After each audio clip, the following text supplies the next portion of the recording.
Hello everyone. In this session, we are going to do measurement of national income by expenditure method. इसके पहले 2 video में हम कर चुके थे measurement of national income by income method and measurement of national income by output method. तो आज ये last method measurement of national income by expenditure method हम करने जा रहे हैं. अब factor income earned by factors of production. Factors of production क्या होते हैं? Land, labour, capital and enterprise. अब these are the owners of factors of production. इनके जो ओनर्स हैं इनको रिटर्न मिलता है. लैंड के ऊपर रेंट, लेबर के ऊपर वेजेस, कैपिटल के ऊपर इंटरेस्ट और एंटरप्राइज को क्या मिलता है? प्रॉफिट. अब इनका जो इनकम है, अब ये स्पेंड क्या चीज के ऊपर करते हैं? जो गुड्स एंड सर्विसेज प्रोड्यूस करते हैं फर्म्स, उन्हें खरीदने में के लिए ये स्पेंड करते हैं. तो owners of factors of production का एक्सपेंडिचर होता है जो वो स्पेंड करते हैं on goods and services. In a 2 sector model, देखिए इस तरह से होता है. 2 सेक्टर मॉडल में हाउस होल्ड्स होते हैं और फर्म्स होते हैं. हाउस होल्ड्स प्रोवाइड करते हैं फर्म्स को land, labour, capital and enterprise.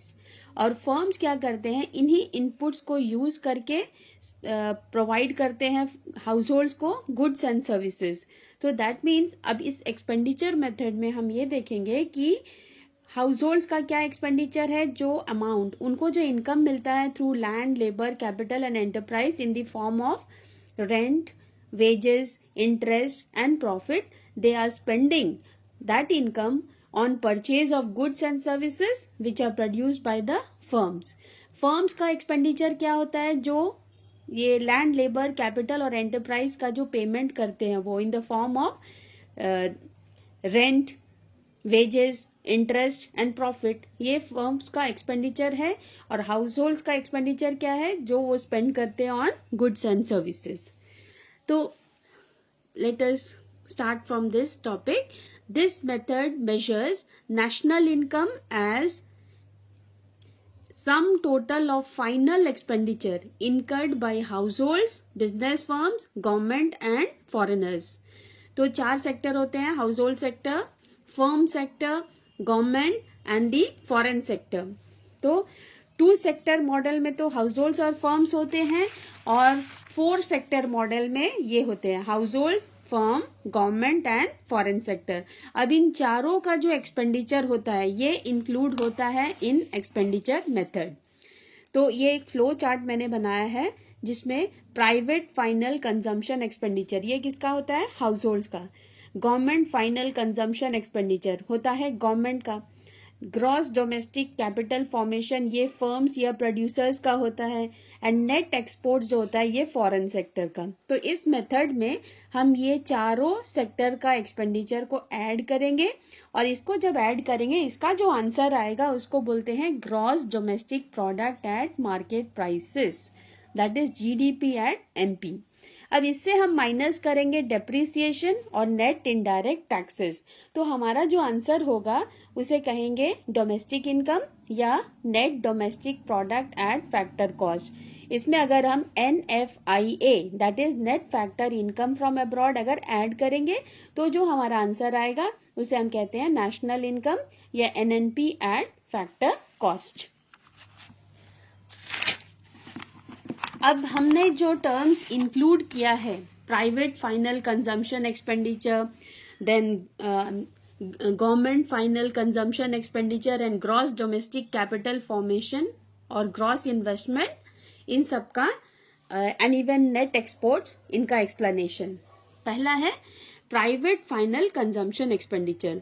तो expenditure which is incurred by households and private non-profit institutions serving households on all types of consumer goods, either durables. अब durables में एक बात ध्यान रखना है, हाउसेस नहीं होना चाहिए. हाउसेस क्यों नहीं होना चाहिए? क्योंकि ये कैपिटल फॉर्मेशन में आएगा, ये प्राइवेट फाइनल कंजम्पशन एक्सपेंडिचर में नहीं आएगा, ये आएगा ग्रॉस डोमेस्टिक कैपिटल फॉर्मेशन और ग्रॉस इन्वेस्टमेंट में. तो इसीलिए ये मैंने ऐसे लिख रखा है कि एक्सेप्ट हाउसेज, ये हाउसेज कैपिटल फॉर्मेशन वाले में आएगा. And then non durable, semi durable goods, तो इन पर जो भी एक्सपेंडिचर कर रहे हैं private sector, they are called as, that will be included in private final consumption expenditure. अब नॉन ड्यूरेबल आइटम्स कौन से होते हैं, जैसे फूड, फ्यूल, मेडिसिन, ये सब नॉन ड्यूरेबल है. और सेमी ड्यूरेबल के एग्जांपल्स मैंने लिख रखा है, ये है क्लोथ्स, मतलब ये वो होते हैं जो 1 ईयर के अंदर यूज हो जाते हैं, जैसे क्लोथ्स हुए, टूल्स हुए, शूज हुए, utensils which are use for a period of 1 year approximately. And these are the examples of durable goods, cars, AC and washing machine. Now, what all will be included in private final consumption expenditure? Household final consumption expenditure plus private non-profit institutions serving households final consumption expenditure. Okay. Then these are generally used by those people who are the normal residents of a nation. Now, whether that resident is earning or spending inside the nation or abroad. Now, any expenditure which is incurred by a resident during foreign tour will be added in PFCE. मतलब suppose कोई एक house hold अगर foreign में जाकर के कोई spend कर रहा है तो वो आएगा, क्योंकि फाइनली वो that person is a normal resident of the nation. Then any expenditure which is incurred by non resident, माने कोई फॉरेनर, अगर कोई फॉरेन विजिटर अगर हमारे कंट्री में स्पेंड कर रहा है तो ये PFCE that is private final consumption expenditure से माइनस होगा. क्यों माइनस होगा? क्योंकि ये उनके कंट्री में ऐड होगा, इसलिए ये हमारे कंट्री में ये माइनस होगा, क्योंकि ये फॉरेनर, ये यहाँ का नॉर्मल रेसिडेंट नहीं है. Then the second component of expenditure method is government final consumption expenditure. It refers to expenditure incurred by government on various administrative services like defense, law and order, education, etc. तो government जो भी expenditure कर रही है nation के अंदर वो final expenditure of the government, तो वो एक्सपेंडिचर मेथड में ऐड होगा. तो पहला वाला हाउस होल्ड्स का था, दूसरा ये गवर्नमेंट का है. Now the third component is gross domestic capital formation और gross investment. ये producers या firms का होगा. तो पहला था किसका? पहला था consumers का या you can say households का था, दूसरा government का और तीसरा है ये producers का. It represents the expenditure incurred on acquiring goods for investment by the production units located within the domestic territory. अब ये दो तरह के एक्सपेंडिचर करते हैं प्रोड्यूसर्स. पहला है ग्रॉस फिक्स कैपिटल फॉर्मेशन और दूसरा है इन्वेंट्री इन्वेस्टमेंट. तो ये दो तरह के एक्सपेंडिचर होते हैं प्रोड्यूसर्स के. पहला होता है ग्रॉस फिक्स कैपिटल फॉर्मेशन. इसमें क्या क्या आता है? Expenditure on purchase of new plant, machinery, equipment by producers और फर्म्स. दूसरा है एक्सपेंडिचर ऑन परचेज और construction of new houses by households. तो ये भी एक्सपेंडिचर है. देन और ये फाइनली एक एक्सपेंडिचर कौन करता है? प्रोड्यूसर करता है. Then expenditure on construction of flyovers, roads, bridges etcetera by government. तो पहला वाला जो था ये फर्म्स का था, दूसरा वाला एक्सपेंडिचर हाउस होल्ड्स का था. यहाँ पे लिखा है ये फर्म्स का था खर्चा, ये दूसरा हाउस होल्ड्स का और ये तीसरा गवर्नमेंट का. So expenditure on construction of flyovers, roads, bridges etcetera by government. Then inventory investment. It refers to change in stock of raw materials, semi-finished or finished goods lying with producers. Now, it is an investment as these are not used for current consumption. क्योंकि जो भी unsold stock होता है वो भी तो वो एक तरह का एक्सपेंडिचर है, लेकिन वो because it is not used for current consumption, that is why it is called as inventory investment. Then next is of the foreign sector, that is net exports. That is the difference between exports and imports of a country during a period of 1 year. अब इसमें exports denote X is denoted for exports. It is the expenditure by foreigners on purchase of domestic goods. These goods are produced within the territory, so included in output. तो समझ में आ रहा है, ये जो goods है ये अपने नेशन में ही प्रोड्यूस हुए थे, तो एक्सपोर्ट हो रहे हैं, तो इसके ऊपर एक्सपेंडिचर तो हुआ है ना, तो इसीलिए ये आएगा in computation of national income by expenditure method. Then imports denoted by M, expenditure by residents on foreign products. These are not produced within the country, इसीलिए ये माइनस किया जाता है. Exports minus imports is net exports, और इसीलिए net exports final calculation में add होता है. Then now there are certain precautions in the expenditure method. So क्या क्या प्रिकॉशंस हमें एक्सपेंडिचर मेथड में फॉलो करने चाहिए. पहला है, expenditure on intermediate goods will not be included in national income. क्यों नहीं होगा? क्योंकि ऑलरेडी फाइनल एक्सपेंडिचर में ये इंक्लूड हो चुका है. अगर ये दोबारा से हम इंक्लूड करेंगे इंटरमीडिएट गुड्स, तो ये it will lead to the error of double counting. तो इंटरमीडिएट गुड इसीलिए हम माइनस करते हैं. Then transfer payments, that is also not included as not concerned with productive activity. जैसे scholarships, subsidies paid by the government या old age pension, अब इनके बदले में कोई productive activities नहीं हुई थी, इसीलिए ये नहीं आएंगे. Then purchase of second hand goods will not be included. No current flow of goods and services during the accounting year, तो इसीलिए ये नहीं आएंगे. लेकिन कोई भी ब्रोकरेज या कमीशन इससे रिलेटेड अगर पे किया गया है, तो that will be the payment for productive services, so that will be included in the expenditure method. Then purchase of financial assets like shares, debentures, bonds will not be included as these are mere paper claims. Only change of title. अगर shares जैसे एक person ने दूसरे को sell कर दिया, there is only change of ownership, तो इसीलिए ये भी नहीं आएगा. No contribution to current flow of goods and services, so that is why these will be not included. However, any brokerage or commission on such assets is included as it is a productive service. Then expenditure on production for self-consumption, imputed value of owner-occupied houses, free services from government and private non-profit institutions serving households will be included in national income since these are productive services. और इनका जो imputed value माने estimated value, अगर owner खुद वैसे वाले घर में का रेंट पे कर रहा होता तो उसका क्या वैल्यू होगा, तो ये सब आएगा. और गवर्नमेंट से किसी भी तरह का फ्री सर्विस मिल रहा है तो वो भी आएगा.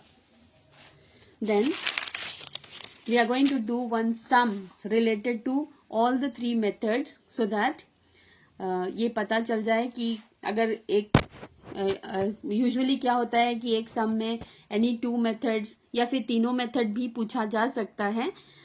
तीनों तो यूजुअली नहीं पूछा जाता, लेकिन एटलीस्ट 2 मेथड्स तो पूछा जा ही सकता है. Solve these by income method and expenditure method, और solve these by value added method and income method, ऐसे पूछा जा सकता है.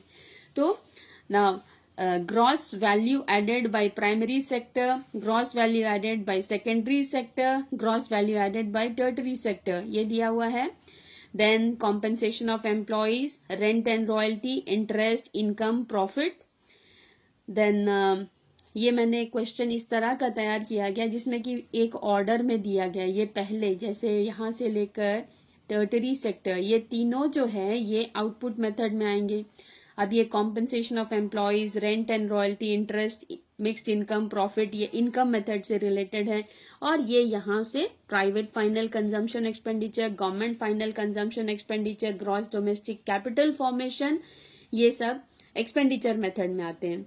अच्छा, उसके बाद ये सब जो टर्म्स है ये तीनों मेथड में यूज होते हैं. Net exports, net indirect taxes, depreciation, net factor income from abroad. तो we are going to solve this sum first by expenditure method. तो इसमें हम क्या करेंगे, सारे एक्सपेंडिचर जो private final consumption expenditure, government final consumption expenditure, gross domestic capital formation and net exports. इन चारों को ऐड करेंगे. net exports is given in minus 150. तो expenditure private final consumption expenditure है 3,500, government final consumption expenditure 650, gross domestic capital formation 1300, net exports is -150. तो इन सबको add करने से आएगा gross domestic product at market price that is 5,300. इससे minus करेंगे depreciation is 500 and net indirect taxes that is 700. इन दोनों का अगर हम माइनस करते हैं जीडीपी एट एमपीसी से तो जो आंसर आएगा that is NDP at FC that is net domestic product at factor cost. इसमें एनएफआईए ऐड करेंगे 100 तो जो आंसर आएगा that is NNP at FC और national income 4,200. The same sum we will solve by value added और output method. तो gross value added at market price of all the three sectors that is 1,600, 2,500 and 1,200. इन तीनों को add करेंगे तो जो answer आएगा that is gross domestic product at market price that is 5,300. अब इसमें भी हम depreciation and net indirect taxes दोनों को माइनस करेंगे तो आंसर जो आएगा that is called as NDP at FC 4,100. इसमें एनएफआईए अगर ऐड करेंगे net factor income from abroad तो जो दैट इज 100 उसको ऐड करने से जो आंसर आएगा 4,200 that is NNP at FC और national income. Now by income method we will be adding the income of all compensation of employees, rent and royalty, interest, profit, mixed income. So 1,500, 1,000, 450, 550, 600. If we add, we'll get 4,100 that is NDP at FC. इसमें NFIA 100 add करेंगे तो NNP at FC 4,200.